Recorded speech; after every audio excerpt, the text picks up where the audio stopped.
The call came at 2:47 p.m., right in the middle of my presentation. I'd ignored the first 3 calls from my mother-in-law. But when my husband's number flashed across my screen for the 4th time, my heart stopped. Something was wrong. "Emma's in the hospital," James said, his voice tight with panic. "You need to come now." My knees buckled as I gripped my desk for support. What happened? Where's Linda? She was supposed to be watching her at home. Mom took her to the beach. His voice trailed off.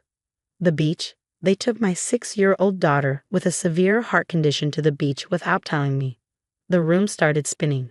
I'm Sarah Matthews, 34, and my daughter Emma was born with a congenital heart defect that's shaped every moment of her life. 3 surgeries before age 5, countless medications, and strict activity restrictions were our normal.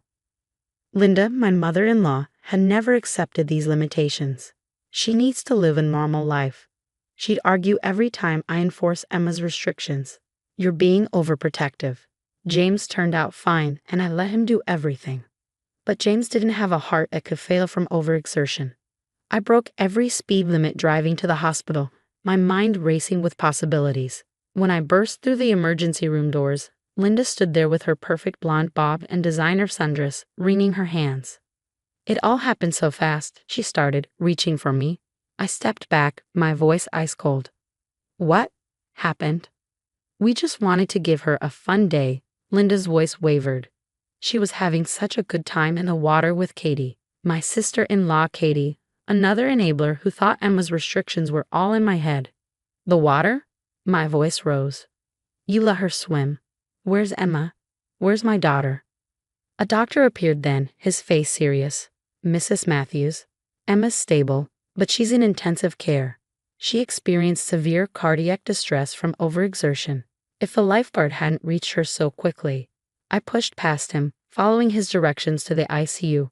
The sight of my little girl, pale and small against the white hospital sheets, machines beeping around her, nearly brought me to my knees. Her long brown curls, so like mine, were still damp with salt water. James arrived shortly after, his face drawn. "Sarah, I know you're upset, but Mom was just trying to give her a normal day." I whirled on him. "Normal? Does this look normal to you?" I gestured at our unconscious daughter. "They could have killed her." "You're overreacting," he said, running his hands through his hair. "Mom said she was fine until..." "Until what?" "Until her heart couldn't take it anymore. Until she nearly drowned because her heart gave out while swimming in the ocean." Linda and Katie appeared in the doorway, both looking apologetic, but not nearly apologetic enough. "Sarah, honey," Linda started, "we were watching her the whole time. We had no idea." "No idea." I cut her off, pulling out my phone. "No idea about this." I showed them the series of text messages I'd sent Linda just last week, detailing Emma's activity restrictions. The highlighted portion specifically mentioned no swimming without proper supervision and medical clearance. Or this. I pulled up the notarized medical directive I'd made Linda sign when she first started watching Emma, acknowledging she understood the severity of Emma's condition.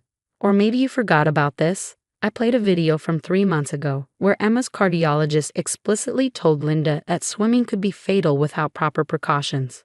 The color drained from Linda's face. Katie stepped back, suddenly finding the floor fascinating. I thought you were just being paranoid," Linda whispered. James started to speak, probably to defend his mother again. But the steady beeping of Emma's heart monitor suddenly changed rhythm. The machine started alarming, and medical staff flooded the room, pushing us out into the hallway. As we stood there, watching through the window as doctors worked on our daughter, I turned to my husband and in-laws. "If anything happens to her," I said, my voice deadly calm, "I will hold all of you responsible, and I have everything I need to prove it was negligence." The next few hours were a blur of doctors, nurses, and medical updates. Emma's heart had stabilized, but the damage from the incident was severe. Her cardiologist, Dr. Porter, pulled me aside late that evening. "Sarah, I need to be clear about something," he said, his face grave. "This level of strain on her heart, it's set her recovery back significantly. She may need another surgery sooner than we planned." I nodded, tears finally spilling down my cheeks. "Can I stay with her tonight?" "Of course," he said, squeezing my shoulder. "And Sarah, I've documented everything about this incident. if you need it for any reason. I understood what he wasn't saying. He dealt with Linda's resistance to Emma's care plan before. He was giving me ammunition if I needed it. As I sat beside Emma's bed that night, holding her small hand and listening to the rhythmic beeping of her heart monitor, I made a decision. This wasn't just about one day at the beach. This was about years of undermined decisions, ignored medical advice, and disregarded boundaries. My phone buzzed with a text from James. "Mom's really upset. She feels terrible. Can we talk about this?" I looked at our daughter, at the tubes and wires keeping her alive, and typed back 2 words. Lawyer first. This wasn't over, not by a long shot. The following week was a blur of hospital rooms, medical consultations, and mounting tension. Emma remained in the ICU, her condition slowly improving but still critical. I barely left her side, sleeping in the uncomfortable hospital chair while James shuttled between home and hospital, always making excuses for his mother. "Mom's a nervous wreck," he said one evening, pacing the small room. "She's not eating, not sleeping. Don't you think you're being too harsh?" I looked up from Emma's medical chart, where I'd been documenting every detail of her deteriorating condition. "Too harsh? Our daughter almost died, James. She needs another surgery now because of what they did." "It was a mistake." "No," I cut him off. "A mistake is forgetting to give her afternoon medicine once. This was deliberate. They knew about her condition and chose to ignore it." Just then, Dr. Porter entered with Emma's latest test results. The news wasn't good. The strain on her heart had caused additional complications, requiring immediate intervention.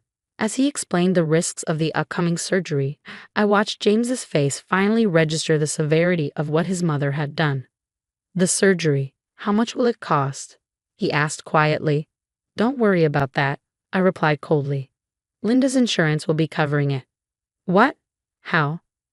I pulled out a folder I'd been keeping close. "Remember that medical directive she signed? The one specifically mentioning no swimming? It makes her liable for any medical costs resulting from negligent care." James sat heavily in the chair beside Emma's bed. "You can't be serious. You're going to sue my mother." "I already have. The papers were served this morning." The door burst open and Linda stormed in, waving the legal documents. "How dare you, after everything I've done for this family?" "Everything you've done?"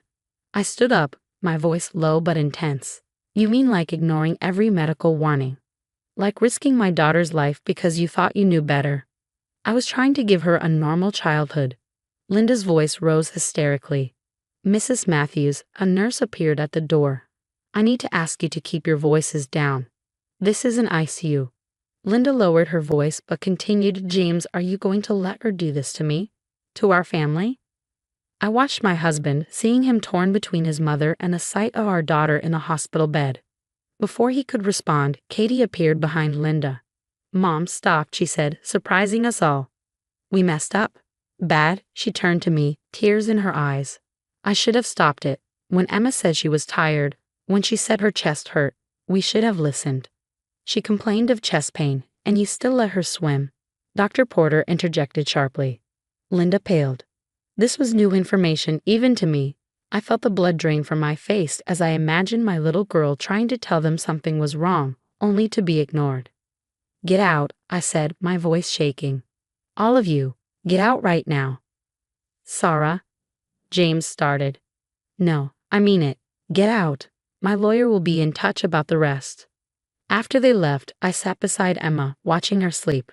Her favorite stuffed penguin, Mr. Waddles, was tucked under her arm, the only familiar thing in this sterile environment. My phone buzzed with messages from James's family, alternating between guilt and anger. I ignored them all. Instead, I opened my email and began typing a message to my lawyer, forwarding Katie's inadvertent confession about ignoring Emma's symptoms. Each piece of evidence strengthened our case, but it felt hollow compared to what we'd lost. That evening, as I was updating Emma's medical journal, a habit I'd started after her first surgery, I found an entry from just 2 weeks ago. Emma had drawn a picture of herself swimming with mermaids, writing underneath in her wobbly handwriting. "Mommy says I can't swim yet because my heart needs to get stronger. But someday." Someday. That was what Linda had stolen from us. The chance to do things properly, safely, when Emma was ready. Now we were facing another surgery, more recovery time, more setbacks. A soft knock at the door interrupted my thoughts. It was Katie, alone this time. I might have something you should see, she said, holding out her phone. I was going through my photos from that day. I thought maybe, she swallowed hard, maybe you could use it for your case. On her screen was a video showing Emma in the water, clearly struggling while Linda encouraged her to keep swimming. You're fine. Linda's voice rang out.